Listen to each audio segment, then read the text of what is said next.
Hello there guys, Mr. Missing in Action. Today we're going to take a look at Apothecary. We're going to take a look at how to build him and exactly why he's God tier.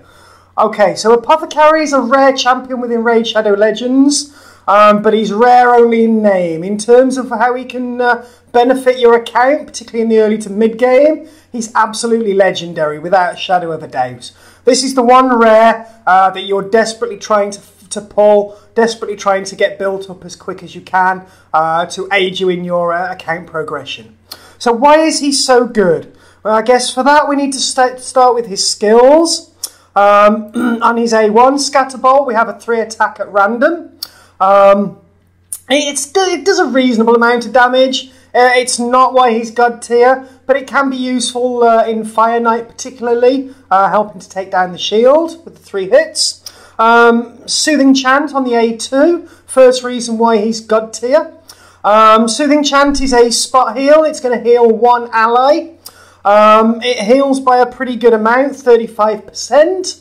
And you can get the cooldown to 2 turns on this. And this heal can be critical. So we'll look at that in a second, but basically you want to be building this guy with basically 100% crit rate. And the heal will be multiplied quite considerably. The fact that you can get it down to a 2 turn is absolutely incredible. Basically every other turn he's going to be able to heal another ally, basically pretty much up to full HP in most cases. So yeah, Soothing Chant is really good. On his A3, Boon of Speed, this places a 30% increased speed buff on all allies for 2 turns. Also fills the turn meter of everybody by 15% as well. Fully booked up, you got that on a 3-turn cooldown. So kind of 2/3 of the time they've got the increased speed on there. And the filling of the turn meters as well, of course, speeds everybody up. So Boon of Speed is all about making everybody else go faster. He's got a pretty good aura as well in terms of ally defense in dungeons by 21%. So this basically makes him your dungeon lead. And you are going to be taking this guy into basically every single dungeon and keep. He's fantastic everywhere. Okay, so that's what he's all about really. He's a fantastic healer, fantastic speed buffer. Basically, if he's not the best in the game, he's one of the best. And he's a rare, so you can get him from the green shards. And he's nice and easy to book up as well, being a rare, of course. If you take a look at the masteries I've got him in, I've gone down the offense tree and the support tree. Support tree is essential on this guy. And I would basically stick to what I've got here, if I'm being honest. I've started off with the increase of HP. And then we've moved down to Lay on Hands, which is going to increase the value of his heals by 5%. Continue to move down the left on the healing. You've got Healing Saviour. Again, increases the amount of healing, this time by 10% if the ally has 40% HP or less, which is going to enable him to basically heal up those that really need it by an extra 10%. Again, on the 3rd row, we've got Rapid Response. Rapid Response gives him that 30% chance to increase his turn meter whenever a buff expires. And basically he's going to be placing that increased speed buff on everybody a lot. Every time that expires on somebody, he's got this almost 1 in 3 chance of increasing his turn meter again, which is just going to get him continuously going and cycling through the heal and the speed buff as well, which is great. Down on the 4th row, Merciful Aid, it's another healing one, increases the amount of the healing by 15%. If the ally is under one of these control debuffs, stun, sleep, and so on. Next to that, we have Cycle of Magic. Small chance, only 5%, of decreasing the cooldown of a random skill by a turn. And both his A2 and his A3 are going to benefit massively if they're reduced in terms of the cooldown by another turn. If it is Healing Saviour, the A2, he's basically going to spot heal somebody. He's going to decrease the cooldown on it, back down to 1. He's going to be spot healing basically immediately again. Down on the 5th row, Lasting Gifts. 30% chance to extend the duration of any buffs that he casts. So the increased speed can potentially go on there for 3 turns rather than 2. That is on a 3-turn cooldown as well. So basically, you could effectively get you could get your allies under a permanent 30% increased speed buff. And then finally, I've gone down to the tier 6 mastery timely intervention. For me, this is the one you want to be going for with Apothecary. It's going to increase his turn meter by 20% whenever an ally hero drops below 25% HP. And as he's a spot healer, this in theory should allow him to go pretty quickly after the ally takes the damage. The heal there's a pretty good chance it's ready to go. Spot heal that ally back up, probably up to full HP or nearly. And it's absolutely what you want to be doing with Apothecary. And it's what you want to be doing with all of your champions, actually. Identify what their strengths are and build them for their strengths. I've gone down the offense tree. You could have equally gone down the defense tree. That really depends on how you want to build him, really. But I was trying to get some damage out of the A1 as well. So that's the masteries. Let's take a look at the artifact sets I've got on him. I've got him in a speed set and I've got him in a relentless set. Speed sets, basically, I'm sure you know, will increase 12% on the speed. That is on the base speed of 106, as opposed to the total. I've also got him in a relentless set. Relentless gear is difficult to get. You do need to finish high in a tournament to actually win it in most cases. It's a 4-piece set, gives him an extra 18% chance to basically proc an extra turn, which is a reasonable chance actually, and basically that's going to get him going again. The idea with Apothecary is you just want this guy continuously going, increasing speed, boosting turn meter, spot healing.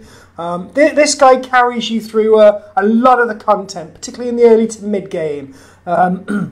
And he's still used by a lot of endgame players. I'm getting pretty close to the endgame now, actually, and he still features in every dungeon team that I have. He's a key member of my arena team. The only place I don't really use him is Clan Boss, and obviously the non-high elf faction crypts. So yeah, if you've got a relentless set and you've got some good substats on there, absolutely throw that on him as well. So yeah, in terms of the stats, absolutely you're going for speed as your #1 priority on Apothecary, and then crit rate, trying to get it to 100% or as close as you can. Nice thing about Apothecary is that he doesn't actually require any accuracy. He's not placing any debuffs, so you don't have to worry about that stat, which is often key on a lot of your other champions. So yeah, it's all about speed, crit rate, and then either build him for some damage if you wish, like I've tried to do, or just try and make him as tanky as possible like you would with most support champions. So yeah, if we take a look through the artifacts, you'll see I've been focusing speed, of course. I got a speed 1 there. I've got a double roll on the speed here with a bit of crit rate, which is my second priority. Double roll on the crit rate, single on the speed. I got crit rate gloves to bring that up. They also had a double roll on the speed, which was great. I've actually got some solid gear for Apothecary here. Triple roll on the speed in the relentless set. It is an attack chest plate, so I did decide to go with this mainly because of the speed, trying to push that up as much as I can, and then thought maybe I can try and get some damage out of that A1, and he does a reasonable amount. Boots, probably my favourite artifact that I own on my account. 6-star relentless speed boots. However, the substat rolls are pretty grim actually. Triple roll on the flat stat HP. I would have liked it on the crit rate because I could have potentially gone for different gloves then. And a single roll on the accuracy. Like I say, accuracy is not important for him. But to complete that relentless set and give him as much speed as possible, obviously he's wearing these boots. On the ring, you probably want to go HP in all fairness. I did go attack, like I say, trying to get some damage out of him. And it did have some nice substats here in terms of HP percentage, double roll and some defense percentage, a bit more HP and defense. On the amulet, I've gone crit damage, because I know I'm going to be building him basically to 100% crit rate, and this is going to help me to get a bit more damage out of him as well. And on the banner, I've gone resistance. He doesn't require accuracy, so there is that positive thing there.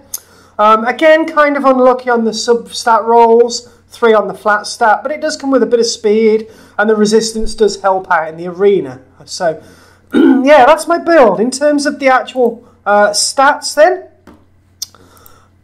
we've got just over 37,000 on the HP, 2,300 on the attack, nearly 1,700 on the defense, a little bit low. Speed at 247, kind of as fast as I can make him on my account. 96% on the crit rate, so it's nearly 100. Bit of crit damage there in 122. He's got a reasonable amount of resistance for my level within the game, for the arena. And then the accuracy is just kind of there in most of it, or at least kind of half of it, just from my Great Hall, but he doesn't require it.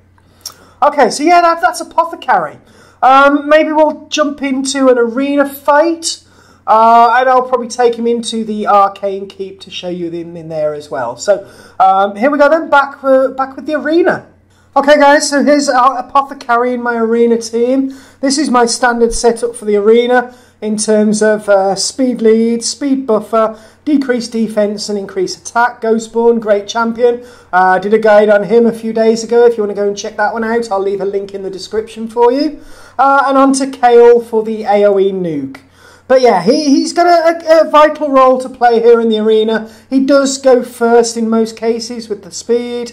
And we basically go into boon of speed, increasing turn meters, increasing speed and allowing everybody basically to go before the opponent. So we're going to take on this team here.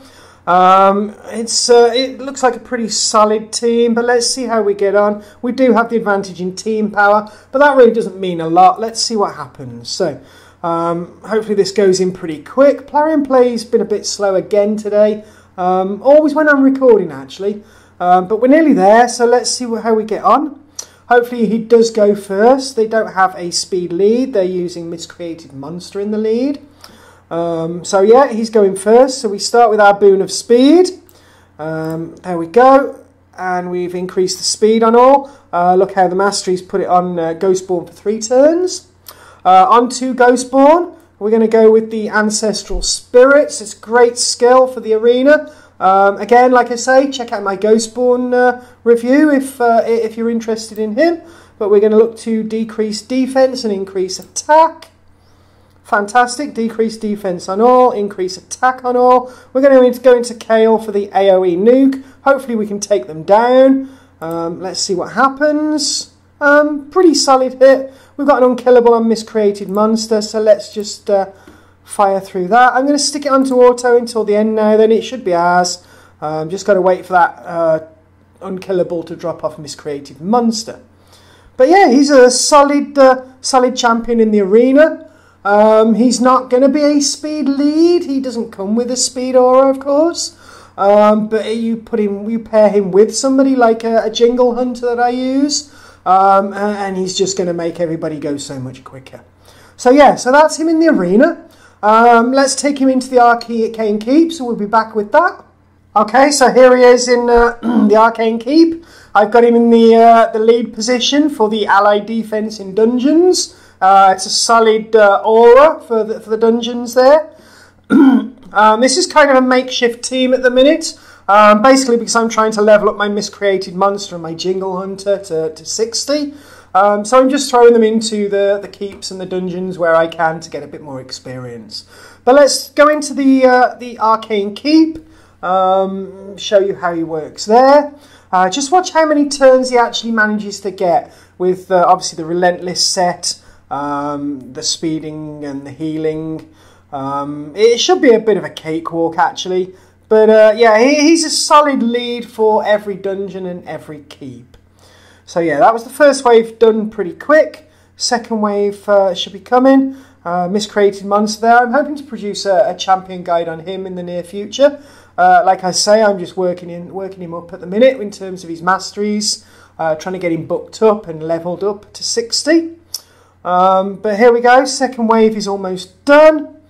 And then we'll be on to the boss. Yeah, we've got Fear on there from Miscreated. That's a great skill, actually. I'll talk about that in a future video. Okay, on to the boss. I reckon we're going to do this in less than 2 minutes, actually. So I will probably speed up the video at this point. But yeah, that's Apothecary, guys. I'm sure you're not sitting on him if you've pulled him. I hope you've pulled him. If not, keep opening those green shards. I actually remember getting my Apothecary from a green shard. That's another thing that makes him so fantastic. He's so accessible. But anyway, Mr. Missing in Action. Hope you've enjoyed the video, guys. Hope you've benefited from it. Yeah, in terms of building him up, focus on the speed. Go for the crit rate next. And then decide whether you want to get some damage from him or to make him more survivable. Make sure you finish your masteries with that timely intervention. It's really going to help him in terms of being a solid healer on the team. Yeah, Mr. Missing in Action, peace out. Don't forget to subscribe, guys. Hit the notification bell, and I'll see you in the next video.